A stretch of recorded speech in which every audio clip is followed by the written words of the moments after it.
guys and gals, this is Rachel, the Modern Shaman, and I am here for some question and answers. It's question and answer time. Welcome. Before I jump into this question and kind of get going on the answer, I just want to remind you, if you haven't already subscribed to this channel, you are welcome to do so. You just click that little button. And if you like these videos, click like and respond and communicate with me. I always appreciate that. And then also, if you have a question that you want me to answer, if you've been secretly holding on to your question and you've been silent in the background, watching all these videos but never asking your own questions, maybe it's time you ask your question. You can send me your questions on my website, which is just themodernshaman.net. There's a little contact me form on there, and you can send me your question, and I'd love to answer it for you. Okay, I think I've covered all my bases here. So it's time to answer this question. I'm going to read it because this one was sent to me in a message via Messenger, and then I will get into the discussion. Okay, here we go. Rachel. Hello. I would love to know, when you have abilities and you're not sure how to develop them fully, what tips would you give to some people like myself? Should we be grounding ourselves first or shielding, or are there any order to do these things? If so, could you elaborate on the steps that need to be taken to be more fully open to your abilities but also be safe? Thank you and blessings to you. Okay, so great question. And I have some videos on kind of snippets of these things, like how to have spiritual protection, how to ground yourself after, being out of your body a lot or using a lot of your psychic energy. So those are kind of separate little one-off videos that I'm sure you could find if you scroll down my YouTube list of videos. But I will try to combine them all and put them into a succinct list for you here on once you have identified your psychic gifts. And again, I believe that everyone has these psychic gifts or ability to be connected. It's just that some of us find ourselves more drawn to certain aspects of our psychic senses, and some of us have just practiced, just like habits. We've practiced it more than others have. But I do believe we're all connected because we all are spirit, first and foremost, that are animating these bodies. And so, therefore, we're always able to connect to spirit because we are spirit. That's our native energy, our native form of communication and whatnot. Just remembering and practicing it. So all that being said, first thing I would suggest to you or anyone wanting to utilize and more actively work on their gifts is, first thing I would say is to always,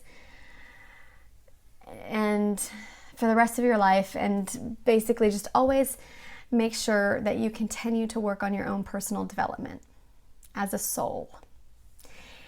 Now that seems kind of cheesy or maybe just simple, but this is so important.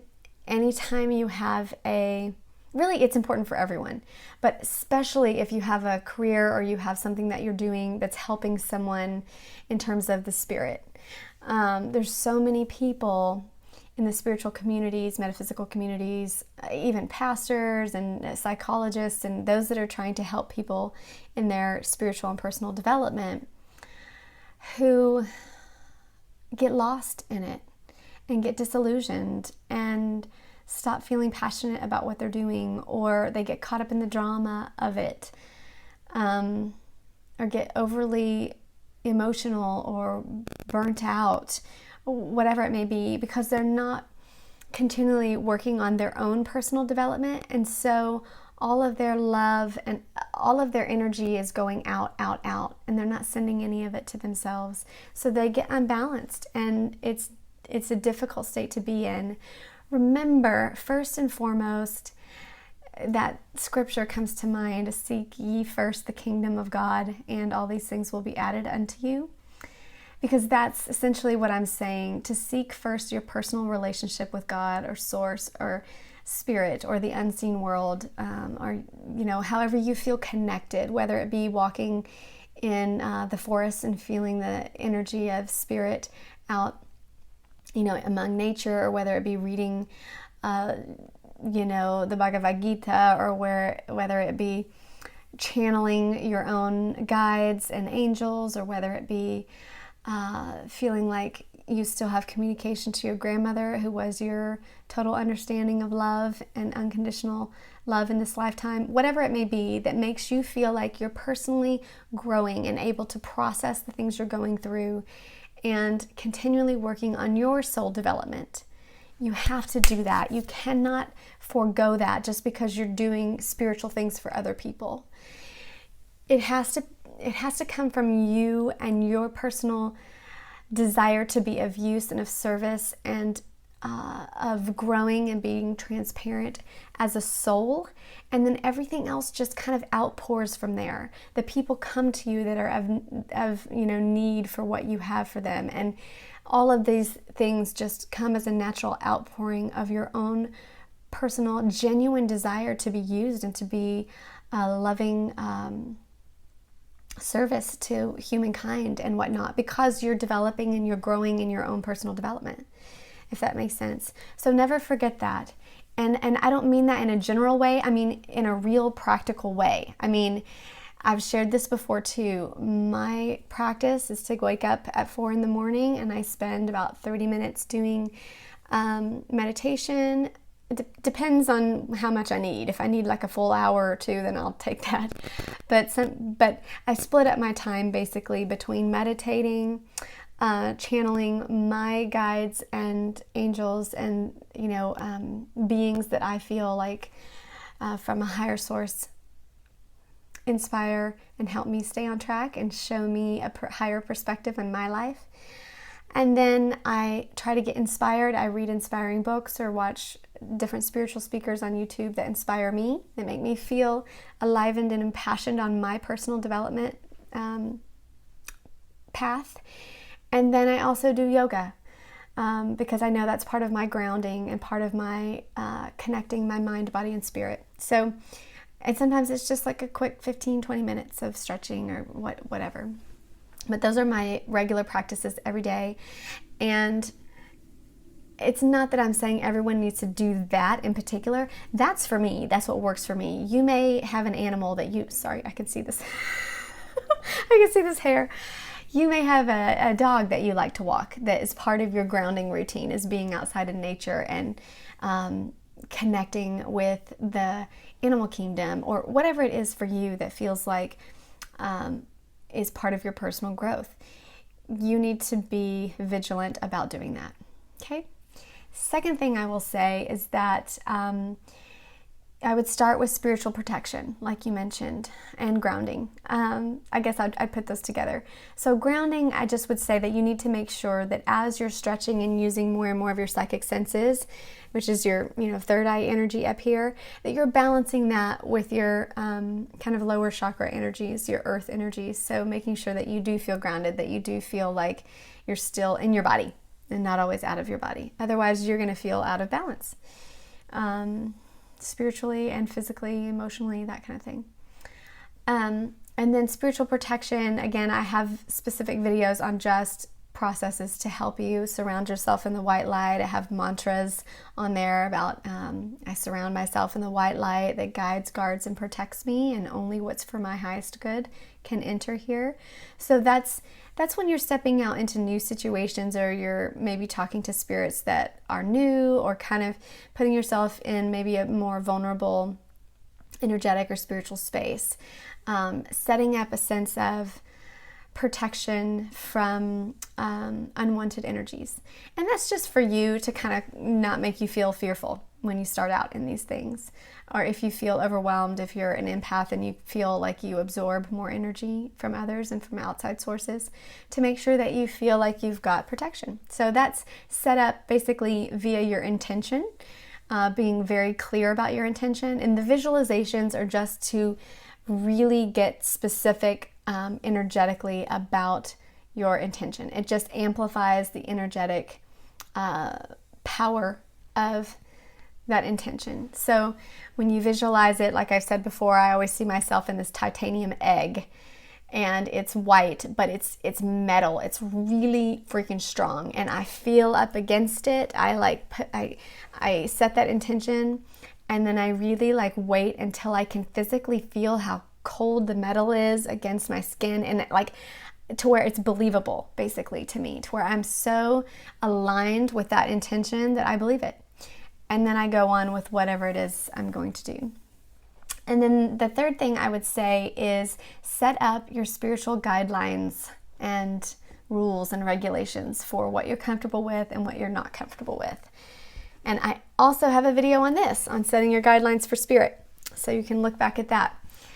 But I'll recap for a minute. It's basically, I've used this analogy before, that when you start interacting with the unseen world on a very blatant and practical way, and start inviting in different spirits to be a medium for, or whatever, you want to set up your classroom. You want to say, these are my rules and my regulations. This is the way that I feel comfortable with spirit talking to me.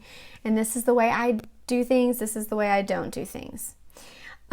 This is huge for your sense of peace and control. Remember, you are a sentient being of free will, and the unseen world and spirit must abide by free will. So you need to state in your own free will what you're comfortable with, what you're not comfortable with. And I would suggest always putting it in positive form. When spirits talk to me, I want them to talk one at a time. When there are a lot of entities that want to communicate with an individual, I want them to stand in a line so I'm not visually overwhelmed, like if you see spirits like I do.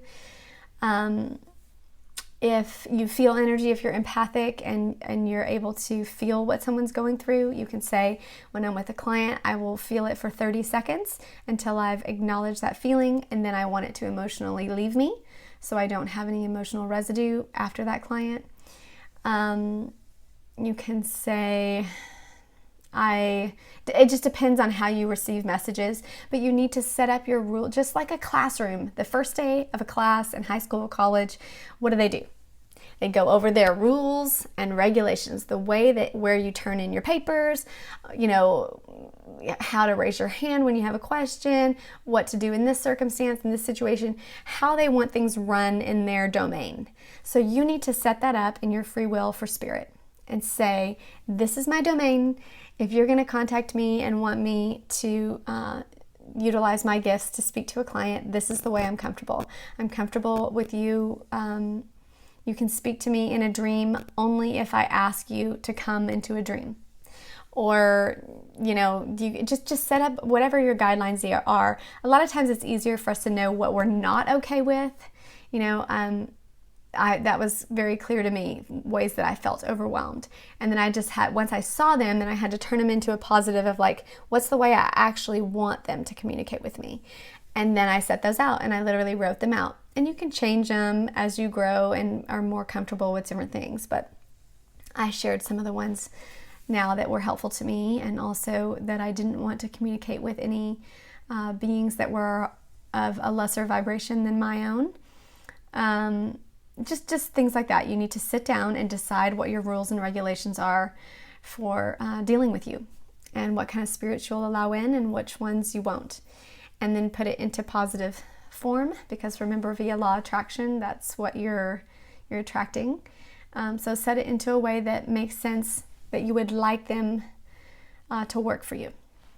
And then the last thing I would say, I'm going to try and cut this short because I'm almost at 15 minutes.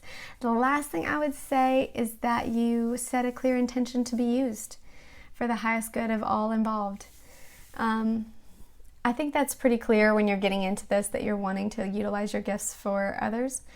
But setting that clear intention to be of use and of service to humankind, and to amplify and bring about the highest good for every person that you come in contact with, Spirit will bring that stuff to you. And when they do, I guess maybe the last thing then, I thought that was the last thing, but maybe this is the last thing. And then when Spirit does bring those people to you, or bring those circumstances to you, step out and do it. Do it. If you've been getting the nudge to start teaching some seminar, do it. If you see what I'm saying? So once you ask Spirit to use you, then be open to be of use. And let it all flow. All of those go together like a little cycle. Work on yourself, set up your protection and your guidelines, ask to be used, and then do it. Live that life that you came here to live. I love you. I'm in full support of you. Very happy that you are wanting to integrate your gifts and to share them with those around you. It's a beautiful, beautiful thing. We're all doing that in some way, shape, or form, but to be intentional about it is very powerful. So I pray that you'll be blessed 10 times from your desire to bless others. Bye.